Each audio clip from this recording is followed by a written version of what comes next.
एक 18 साल की लड़की जो अपने परिवार के साथ थैंक्सगिविंग मनाने घर लौटी, जॉगिंग के लिए निकली और फिर कभी वापस ही नहीं आई। उसके शव को एक नदी से बरामद किया गया। आखिर ऐसी क्या लापरवाही हुई कि ये मामला 30 सालों तक अनसुलझा रहा और कैसे एक नई तकनीक और कोकेन व प्लास्टिक कप ने इस केस को सुलझाया। मैंडी स्टाविक 16 अक्टूबर 1971 में वाशिंगटन के एक ग्रामीण शहर एक्मे में जन्मी एक खुशमिजाज और प्रतिभाशाली लड़की थी, जिसे बास्केटबॉल, सॉफ्टबॉल खेलना और बैंड व सैक्सोफोन बजाना बहुत पसंद था। इन्होंने अपनी शुरुआती पढ़ाई माउंट बेकर हाई स्कूल से पूरी की और सेंट्रल वाशिंगटन यूनिवर्सिटी में एडमिशन ले लिया। इसके परिवार में इनकी मदर मैरी स्टाविक, भाई ली स्टेविक और बहन मोली स्टेविक को मिलाकर 4 लोग थे। इनके पिता ग्लेन स्टेविक मैंडी जब 4 साल की थी इन्हें छोड़कर जा चुके थे। सब कुछ ठीक चल रहा था, लेकिन 24 नवंबर 1989 को मैंडी स्टेविक थैंक्सगिविंग मनाने घर लौटी। दरअसल थैंक्सगिविंग एक तरह का फसल त्योहार है जिसमें सभी लोग बैठकर खाना खाते हैं। सभी लोगों के साथ त्योहार मना के मैंडी घर से अपनी डॉगी कायरा के साथ ट्रेंड रोड होकर नुकसैन नदी तक जॉगिंग करने निकलती है। पर 2 घंटे बाद इनकी डॉगी कायरा तो वापिस आ जाती है, लेकिन मैंडी वापिस ही नहीं लौटती। कुछ घंटे तो फैमिली मेंबर्स वेट करते हैं, पर फिर भी मैंडी के वापस न आने पर सभी फैमिली मेंबर्स पुलिस स्टेशन पहुंचकर मैंडी के गायब होने की कंप्लेंट फाइल कर देते हैं। ये खबर आग की तरह फैल जाती है, क्योंकि वाशिंगटन के इस छोटे से टाउन एक्मे में क्राइम रेट बिल्कुल 0 था। 18-year-old Amanda Stavic suddenly disappeared. I can't believe something like this could happen to such an innocent person. और ये सिर्फ 250-300 लोगों का ही एक छोटा सा टाउन था। यहाँ पर आज से पहले कभी भी चोरी, किडनैपिंग, मर्डर जैसी कोई भी घटना देखने को नहीं मिली थी। यहाँ के लोग काफी शॉकिंग थे कि आखिर 18 साल की लड़की अचानक कहाँ गायब हो गई। अब पुलिस के साथ साथ यहाँ के लोग भी मैंडी को ढूंढने की काफी नाकाम कोशिशें करते हैं और 2 दिन बीत जाने पर भी मैंडी का कोई अता पता नहीं मिलता। लेकिन तीसरे दिन पुलिस को खबर मिलती है कि नुकसैन नदी में एक लड़की की डेड बॉडी पड़ी है। अब पुलिस को इन्वेस्टिगेशन करने पर पता चलता है कि ये डेड बॉडी मैंडी स्टेविक की ही है और मैंडी के शरीर पर एक भी कपड़ा नहीं है और ना ही कोई चोट के निशान। अब पुलिस वाले बॉडी को जरूरी इन्वेस्टिगेशन के लिए भेज देते हैं और पोस्टमार्टम रिपोर्ट आने पर पता चलता है कि पहले मैंडी के सर पर किसी भारी चीज से हमला किया गया और बेहोश होने के बाद रेप किया गया और बाद में नुकसैन नदी में डुबोकर मार दिया गया।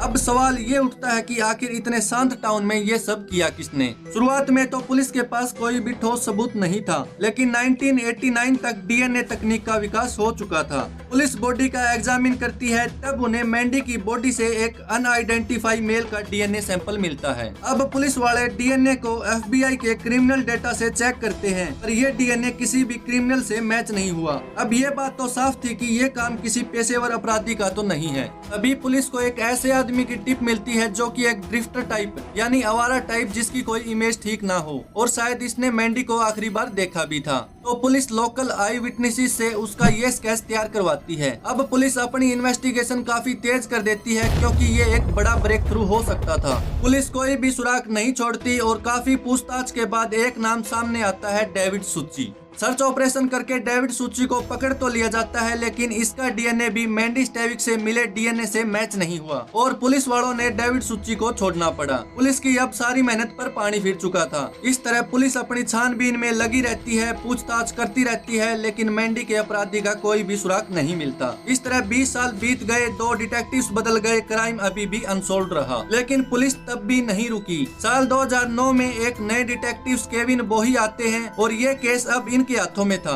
इन्होंने सारा केस शुरू से देखा और 1989 के वक्त जो भी एक्मे टाउन में रहने वाले सभी मेल्स थे उनका डीएनए कलेक्ट करना शुरू किया। लेकिन 4 साल बीत गए, किसी का एक सैंपल भी मैच नहीं हुआ। अब पुलिस डिपार्टमेंट पूरी तरह से फ्रस्ट्रेट हो चुका था। मैंडी के फैमिली मेंबर्स इंसाफ का वेट करते करते थक चुके थे और एक्मे टाउन की उम्मीदें दम तोड़ रही थी। तभी एक चमत्कार हुआ। ये 2 लेडी हीदर और नरेली, जो कि उस टाइम मैंडी के साथ ही पढ़ती थी, बातों बातों में मैंडी का जिक्र हो जाता है और फिर एक टाइम पर दोनों की जुबान पर एक ही शख्स का नाम आता है, जिस पर इन्हें मैंडी का कातिल होने का शुरू से ही शक था और उसका नाम था टिम बास, जो इन सब के साथ ही पढ़ता था। अब सवाल ये उठता है कि अगर इन दोनों को टिम पर शुरू से ही शक था, तो ये दोनों इतने सालों से चुप क्यों रही। ये गुत्थी सुलझाने के लिए पहले चलते हैं इनके कॉलेज डेज की तरफ। कॉलेज के दिनों हीदर और नरेली के टिम बास के साथ काफी डिस्टर्बिंग एक्सपीरियंस थे, क्योंकि टिम ने स्कूल ट्रिप के दौरान हीदर के साथ जबरन फिजिकल रिलेशन बनाने की कोशिश कोशिश की थी और वहीं देर रात नरेली के घर जाकर नरेली को भी फिजिकल रिलेशन बनाने के लिए फोर्स किया था। अब आप ये इमेजिन करिए कि कॉलेज स्टूडेंट जो साथ में पढ़ता था वो अपनी ही कॉलेज मेट को इस तरह से टॉर्चर करे, किस तरह का मेंटल ट्रॉमा इन दोनों ने झेला होगा। इन दोनों के अंदर इतना खौफ था कि ये बातें इन्होंने सबसे छुपा कर रखी, क्योंकि कई बार सिचुएशन ही ऐसी हो जाती है कि सच भी नहीं बताया जाता। लेकिन इतने सालों बाद हीदर और नरेली को समझ आ चुका था कि मैंडी को इंसाफ दिलाने के लिए हम दोनों का बोलना बहुत जरूरी है। इसलिए फाइनली दोनों हिम्मत करके पुलिस स्टेशन पहुंची और दोनों ने टिम पर शक करने की अपनी अपनी वजह बताई। अब पुलिस को 25 सालों बाद एक अच्छी लीड मिल चुकी थी। उस वक्त टिम बास का घर मैंडी के घर के पास ही था और टिम का भाई भी मैंडी का अच्छा दोस्त हुआ करता था। लेकिन अब सवाल ये उठता है कि अगर टिम ही असली मुजरिम था तो इसका डीएनए मैंडी से मिले अननोन डीएनए से मैच क्यों नहीं हुआ, जबकि पुलिस ने तो उस टाइम के सभी मेल्स का डीएनए लिया था। और इसका रीजन था उस टाइम हुई पुलिस जांच में लापरवाही, क्योंकि पुलिस ने कभी टिम की फैमिली का सैंपल लिया ही नहीं था, क्योंकि टिम की फैमिली और मैंडी की फैमिली काफी क्लोज थे, इसलिए इन पर किसी को शक ही नहीं था और ये पुलिस डिपार्टमेंट से हुई सबसे बड़ी चूक थी। लेकिन अब भी टिम मुजरिम है या नहीं ये सिर्फ उसके डीएनए से ही पता लगाया जा सकता था, इसलिए पुलिस सीधा टिम के घर पहुंचती है। लेकिन टिम कई सालों से एक्मे टाउन से 30 किलोमीटर दूर अवर्सन में अपनी वाइफ और 3 बच्चों के साथ एक अच्छी खासी लाइफ जी रहा था और एक बेकरी शॉप में डिलीवरी ट्रक ड्राइवर भी था। अब पुलिस अवर्सन में पहुंचकर टिम से मिलती है और उसे सैंपल लेने के लिए पूरा केस समझाती है। लेकिन टिम सैंपल देने से ये कहकर मना कर देता है कि अब इस केस को 25 साल हो गए और अब इस केस में कुछ भी नहीं बचा और मैं सैंपल क्यों दूं, क्या सबूत है मेरे मुजरिम होने का। पुलिस अब अपनी चाल चलती है और कहती है कि ठीक है तुम डीएनए टेस्ट मत कराओ और अपना सलाइवा यानी थूक तो दे सकते हो। लेकिन टिम काफी होशियार निकला, उसको पता था कि सलाइवा से भी डीएनए का पता लगाया जा सकता है, तो वो सैंपल देने से बिल्कुल साफ मना कर देता है। अब पुलिस को टिम पर पूरी तरह शक हो चुका था, इसलिए पुलिस पहले टिम के भाई टॉम से मिलती है ताकि उसके कुछ बैकग्राउंड का पता लगा सके। अब टिम का भाई टॉम पुलिस को बताता है कि टिम पहले से ही लड़कियों से नफरत करता था और कॉलेज टाइम में एक लड़की से उसका ब्रेकअप होने के बाद तो टिम के अंदर सभी लड़कियों के खिलाफ काफी गंदी नफरत पैदा हो चुकी थी और वो अंदर ही अंदर हर लड़की को काफी हेट करने लगा था। मैंडी की डेथ के 6 वीक बाद ही टिम ने अपने ही कॉलेज की जिन्ना नाम की लड़की से शादी कर ली थी। अब टॉम से सारी पूछताछ होने के बाद अब पुलिस जिन्ना से मिलती है और जिन्ना से मिलने पर पता चलता है कि टिम एक ऐसा पार्टनर है जो हर टाइम क्लेश करता है और जिन्ना को हर टाइम नौकर की तरह ट्रीट करता है। लेकिन जिन्ना इसे छोड़कर नहीं जा सकती, क्योंकि टिम ने जिन्ना को ये कहकर डरा रखा था कि अगर तुम डिवोर्स देती हो तो तीनों बच्चों को मेरे पास ही रखूंगा। जिन्ना के लिए ये शादी एक जेल की तरह थी और ये जेल जिन्ना पिछले इतने सालों से काट रही थी। अब पुलिस को टिम की सारी डिटेल्स तो मिल गई, लेकिन अभी भी टिम को मुजरिम साबित करने के लिए ठोस एविडेंस यानी उसके सलाइवा की जरूरत थी। अब एविडेंस जुटाने के लिए पुलिस ने एक टीम बनाई जो कि दिन रात टिम पर नजर रखे हुए थी कि टिम कोई तो ऐसी चीज यूज करे जिससे उसके सलाइवा का सैंपल मिल जाए। लेकिन टिम जरूरत से ज्यादा ही शातिर निकला, उसने कोई भी ऐसी गलती नहीं की जिससे उसका सैंपल मिल पाता।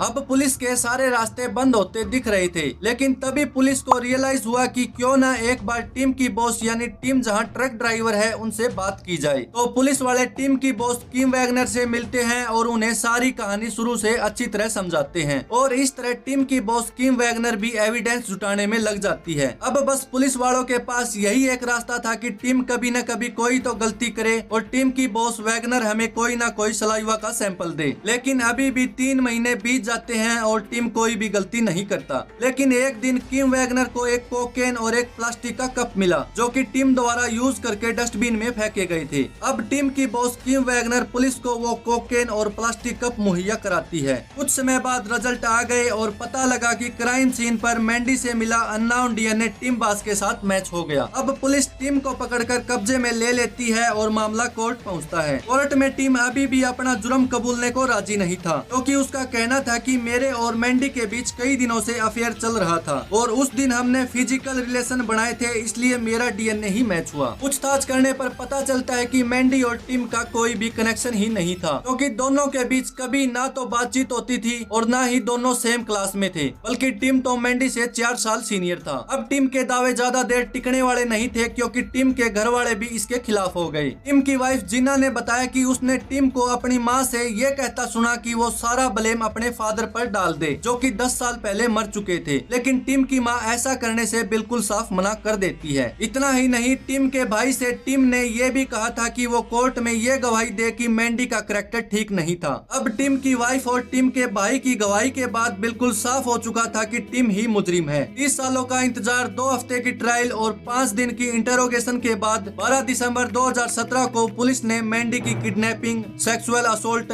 और मर्डर के चार्ज में 27 साल की सजा सुनाई। यह केस हमें सिखाता है कि भले ही न्याय में देरी हो, लेकिन कभी कभी विज्ञान, सच्चाई और मेहनत से असलियत को उजागर किया जा सकता है। मैंडी स्टाविक का परिवार आखिरकार उस सुकून को पास का जिसका उन्होंने 28 सालों तक इंतजार किया था।